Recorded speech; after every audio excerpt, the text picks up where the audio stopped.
Hello, and welcome to Live from the Compound. We're about to play What Are Your Thoughts? I'm here with Michael Batnick. My name is Downtown Josh Brown. Mike does not know what I'm going to ask him about. You look like Kevin Durant with that buttoned all the way up. Well, I appreciate that, sir. Kevin Durant is a hero to me.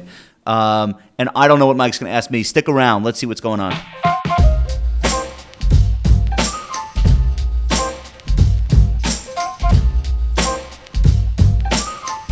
Okay, Mike, the first thing I want to ask you about is the everything bubble. There was an article in the Wall Street Journal this week talking about the fact that...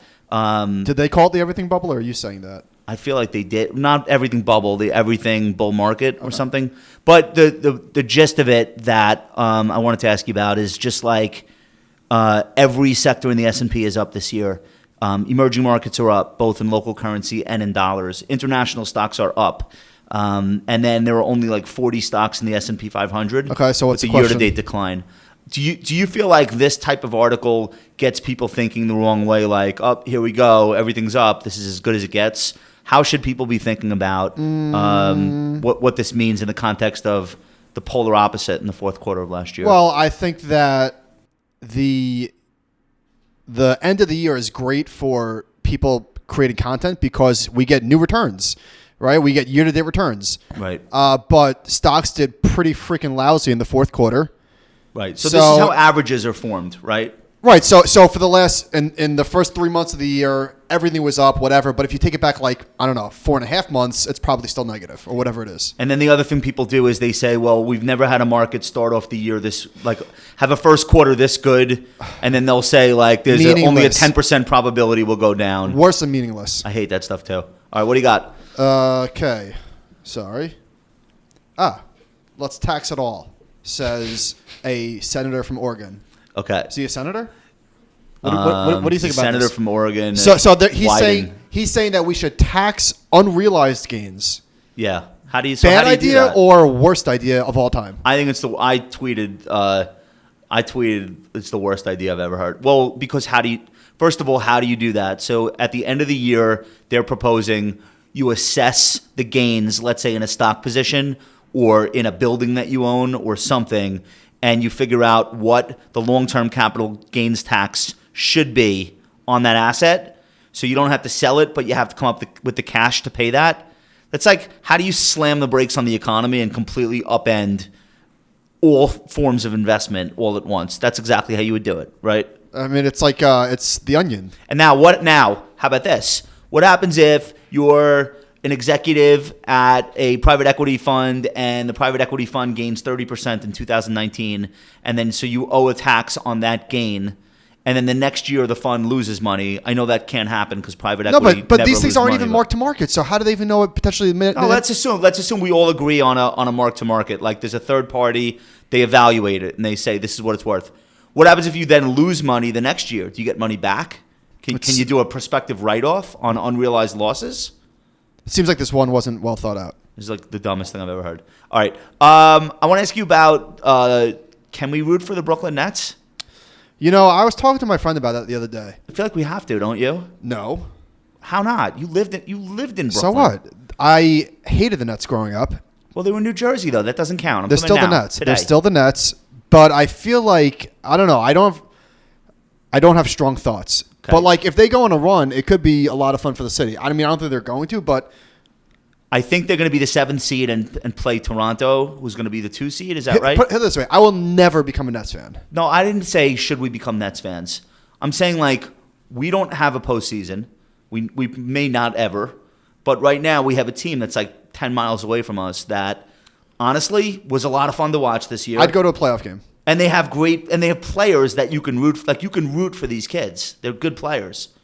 I feel like I'm going to get you a jersey. Speaking of good players, you want a Russell jersey? No. Speaking of good players, David Blitzer. Yeah, hanging up his cleats. Do people know who he is? Why don't you explain? He's a man with the bow tie. Is he the chairman? David Blitzer became the chairman of the investment committee for S&P Standard & Poor's 500 in 1995. So arguably, he's had one of the most incredible runs as a manager of any portfolio. Even though it's the index, it's not SPY he's itself. He's like the Peter Lynch of index funds. But like that's an actively managed index because they make determinative decisions every year about what's going to be included. But it's really not. Like, but it really is. But it's barely. Okay, listen to me. Time Warner got acquired this year. It needs a replacement in the index. It's no longer its own publicly traded company. Okay. The committee has to decide what to put in. There are rules. There are rules, but then there's a lot of subjectivity. So, like Tesla's not in the S&P 500, for example. It loses money. By market cap, it should be. No, it shouldn't be because it loses money. I'm That's saying one by of the market rules. cap alone. So I know he's not a stock picker. I mean, let's not be ridiculous. But he did make active decisions, and he had quite a run. The S&P 500 has done pretty well since 1995. All right, what do you got? You going to see the Avengers? 100%. Do you have your ticket yet? Because you're fucked if you don't. No, I don't. But You're I done. thought Infinity War was really hard. 3 hours is tough. The end of it was like so much. I thought the middle was so much. Just 3 hours is a long movie. But yes, of course I'm going to see it. Well, it was such a massive cliffhanger in a way that the other ones weren't. That my prediction, I'm going to give you my prediction right now. Nobody cares. No, hold on. Not about the movie. This is a business prediction. It's going to be the biggest opening weekend for any film of all time in dollars. What do you think about that? I think everybody thinks that. Oh, is that the? I think so. Okay.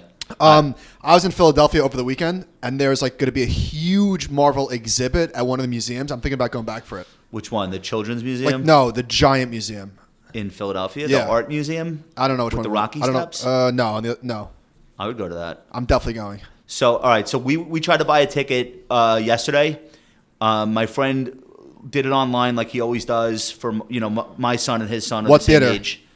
Like the mall on Long Island, Okay. Roosevelt Field. But any theater, we would have taken any theater. The point is, Wait, Roosevelt Field? That is a noob whale move. No, it's a brand new. Go theater. to Seaford.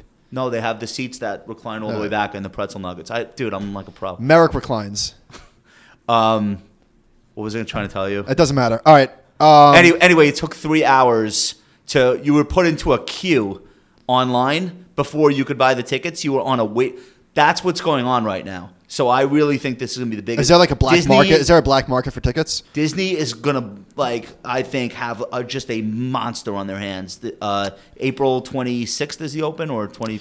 What do you think about the A16Z was on, or not A16Z, that's the name of their podcast, right? Andreessen Horowitz was on the cover of Forbes magazine. Yeah, I'm so impressed with them. What were my thoughts on the piece? Two things. It felt like a press release more than an article, which good for them. That's amazing coverage they got. There were maybe a handful of possibly negative comments, but the rest of it was like pictures of the staff, and it was just they got a really nice piece of publicity written about them.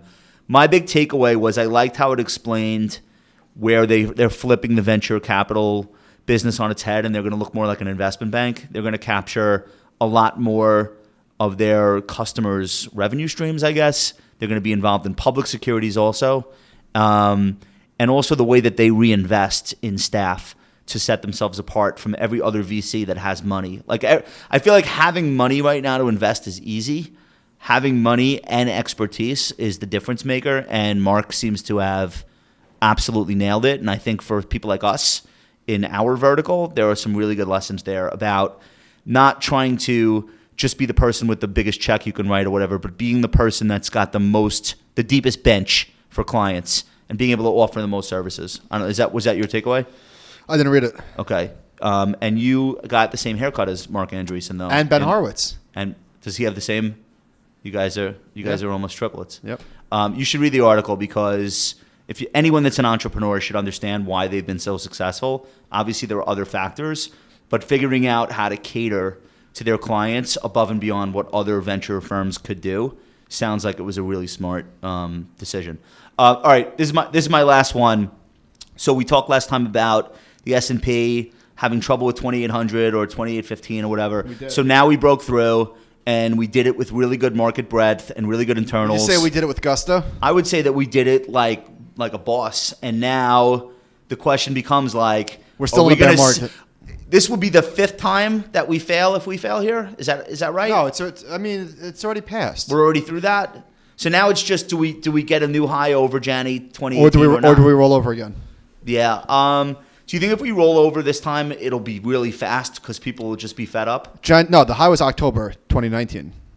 But not for most stocks, just for the index. Like I'm saying, like most stocks did not make new highs in October. All right. So do people really throw in the towel if it doesn't make a new high this time? I feel like that could be a thing that's coming. Just who throw in the towel? The Like, proverbial towel? People just be like, ugh, forget it. I don't know. That's a really great response. All right. Wait, hold on. Hold your horses. Go. $30 for financial planning. $30. Oh, the Schwab service? The Schwab service. I think it's great. What's not to like? The people that are going to use that are people that have no other option. Or they have one other option. It's a really bad option, which is to get financial advice from an insurance broker or from a third-tier broker, independent broker-dealer somewhere that's going to sell them garbage. So watershed moment for the advisory community? No. It's just a call center, but they're putting a subscription price on it. Like, this has been around. I have an account at Fidelity, a retail account. It's money that's like partially in my wife's name and for whatever. It just exists. When I call there, I get free help. So now, let's say it's not Fidelity, it's Schwab, but same kind of idea. Now, let's say I'll get a CFP instead of just a broker who answers the call.